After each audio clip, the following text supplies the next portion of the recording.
Hello, Oracles. Well, we had another red day today. That's just kind of how this year is going. And yes, I would love to be able to put the green back on, but we're just not there yet. We will get there. So I had Oscar actually in the comments asking me about, how is it that I stay calm during all these times? We're in a bear market. We've been going downhill for pretty much the entire year. We have an impending recession most likely coming, and who knows what else we're going to have in the future when it comes to the stock market and the economy and everything going on. So for me, the way I do it is I start every day with a workout. That's just how it is for me. I've learned that if I can start my day by beating myself up and challenging myself physically to the point of mental exhaustion as well, then everything else that happens over the course of the day seems pretty easy because I got the really hard stuff out of the way first.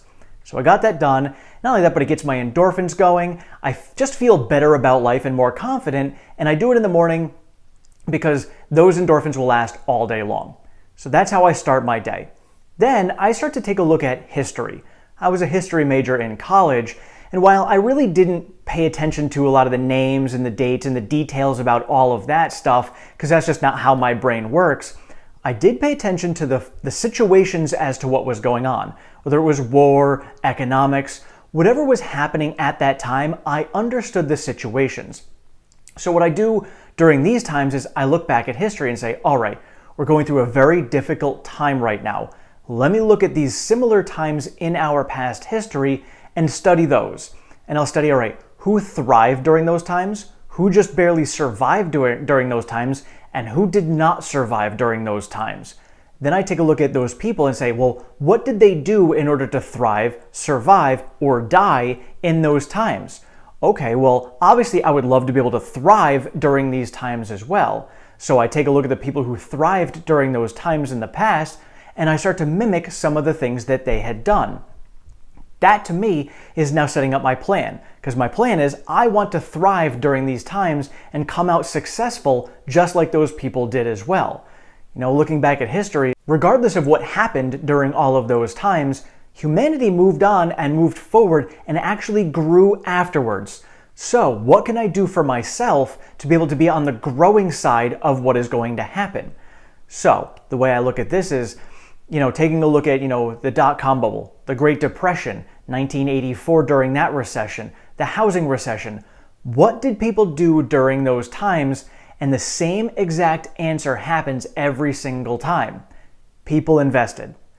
The reason there's a quote that says fortunes are born during bear markets is because that is exactly how these people made their fortunes. They invested during those times. Now, they just didn't dump money in and, hope for the best. They did it wisely. And again, I look at history and say, well, what was the wisest way to do this? Dollar cost averaging. Dollar cost averaging during those times was historically the best way to get through this. Sure, some of the people who did the absolute best were ones who really paid attention to the market, worked on timing the market. That's not my style. I don't have the time to time the market. So if you do and you study it and you want to go that route, by all means do it. I know many of you out there are doing that. You've decided to put cash on the sidelines and wait because you are anticipating a bigger crash coming in the future. That's not where I'm at. I can see it potentially happening as a possibility, but I don't have enough conviction to say that it is definitely going to happen. So that's why I dollar cost average. But because you guys have all, brought that to my light and I kind of see that as a potential, I do have a cash pile being stocked up at the moment. So just in case it does happen, I can make that play as well. So I will be in the top 1/3 of what is going to happen as far as possibilities. If we are at the bottom and we're sitting flat right now, I'm dollar cost averaging. If we do dip further, I've got cash to be able to dive in to bring my cost basis down further. If we end up going back up, that's fine. I've got cash, and once I get that clear signal that we're going up, I will dump a majority of that cash in to buy in before we hit the next bull market. So for me, the reason I can stay calm is because I have learned to be an agile investor. I have learned that we will get through this. That is not a question. It's just a matter of how long is it going to take? What is it going to bring us down to before we end up coming out of it? What are we going to go through before we come out of it? So how can I prepare for myself to be able to get through this? That is how I am able to stay calm, because I have learned what I need to do to prepare. Now granted, we may not hit the bottom. We may go through some rougher times that I am not ready for. So I am ready to learn along the way, but because I have the cash buffer I feel confident enough that I can be able to survive getting through this at the worst case scenario, even if I can't thrive. And so I've been talking about this from the beginning of the year, which is this is the year that you want to have cash flow generation.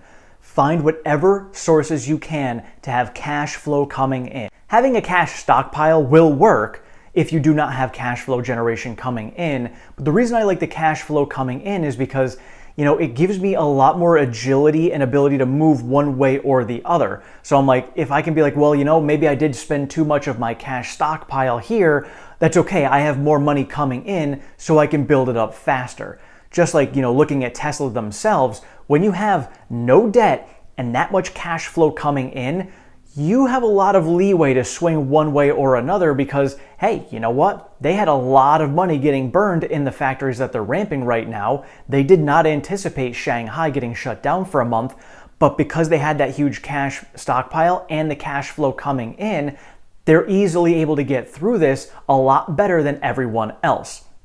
So that is the same strategy I have been using for my own portfolio and for my own finances. And so at the end of the day, what it really comes down to is, do you have confidence in the plan that you have set up for yourself to be able to get through a worst case scenario storm?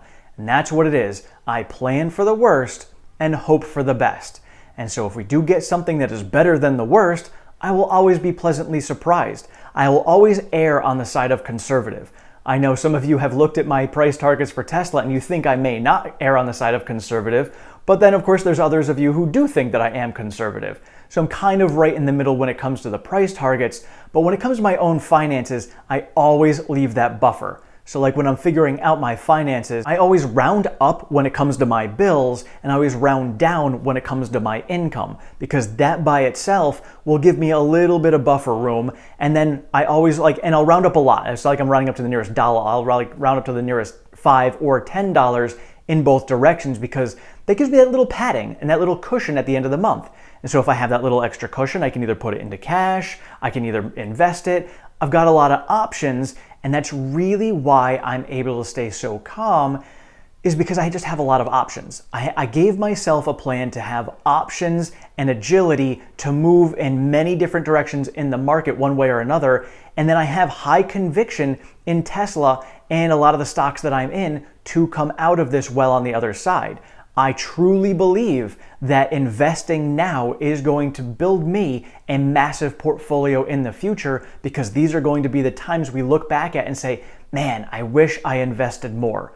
So I'm being as wise as I can with it, investing now, and having faith that in the future, I will be able to take these times and be glad that I invested the way I did. And when it comes to being agile, I'm always changing my strategy, especially when it comes to dollar cost averaging. So I had mentioned it the other day, I'm adjusting my strategy a little bit. So I'm going to be weaning myself off of my DCA from a few of the other stocks that I'm going into and shifting that over to Tesla, because I do see Tesla as being the strongest play in the future.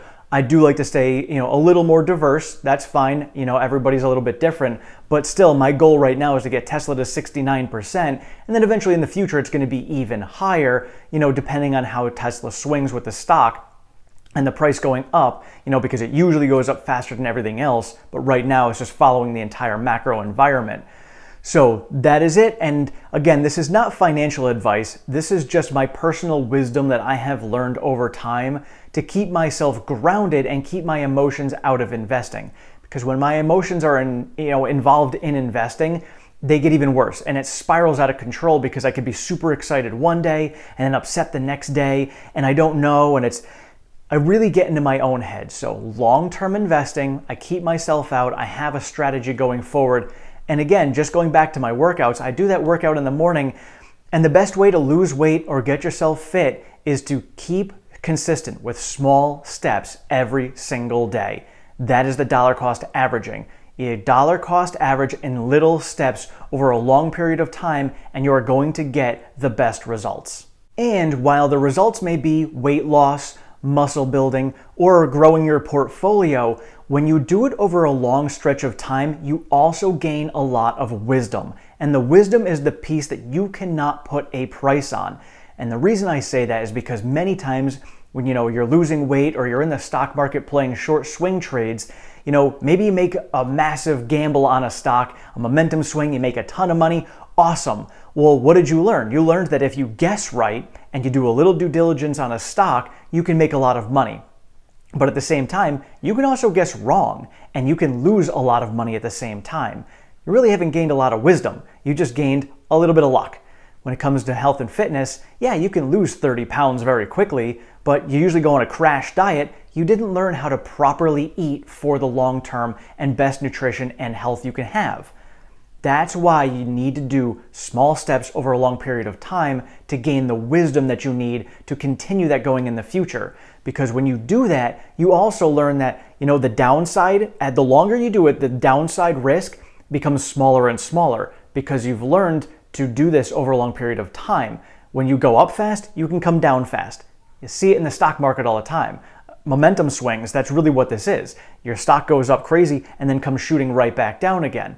That happens, and it happens when you're trying to learn along the way. If you don't really learn and you just get really lucky with something, you can lose that just as quickly because you didn't actually learn what you needed to learn. Thank you all so much. I hope that this Oracle wisdom gave you a little bit of insight as to how I keep calm, and maybe it can help you as well, because I can't give financial advice, but I can certainly give you that kind of wisdom to help you guys out. So if you're out there wondering, how it is that I do it, that is exactly how. And feel free to ask any questions in the comments. I have helped a lot of people when it comes to health and fitness, and now many people as well when it comes to investing, to get through things like this, just from an emotional standpoint, to help you guys out. And I know we went through it, those of you who have been with me for a while, back when Elon was selling through December, that was a challenging time, and many of you thanked me for my videos then. So again, if you have any questions or if you want to reach out to me, I am over on Twitter as well if you want to have one-on-one conversations and not have them in the comments. I'm able to be reached in Discord as well. We have a channel that's linked in the description down below. Lots of different ways to communicate with me any way you want. So feel free to reach out. I can definitely help you guys out as much as I can. And we have a truly awesome community here. And I know a lot of you guys, I read all the comments, and many of you guys are down there helping and supporting each other out. And that is really, truly awesome. So thank you all so much for that. So just remember, chance favors the prepared investor. Thank you all so much for watching. I appreciate all of your support and feedback. If you have not subscribed, please do so down below. Sign yourself up for notifications. Again, I am over on Twitter at OracleTim1. We've got the Discord chat. And if you'd like to support the channel any further, I do have a Patreon. That link is down in the description. I'm working on getting some spreadsheets over there for you guys for Tesla's production number forecast, some of my valuation model and price targets, my income and investments, so you guys can see that over there as well. So I don't upload it often, so I apologize for that. But I'm trying to get better at that to get more information to you guys. And thank you to all the patrons who I do have over there. So I appreciate all of your support. Thank you so much. Have a great one.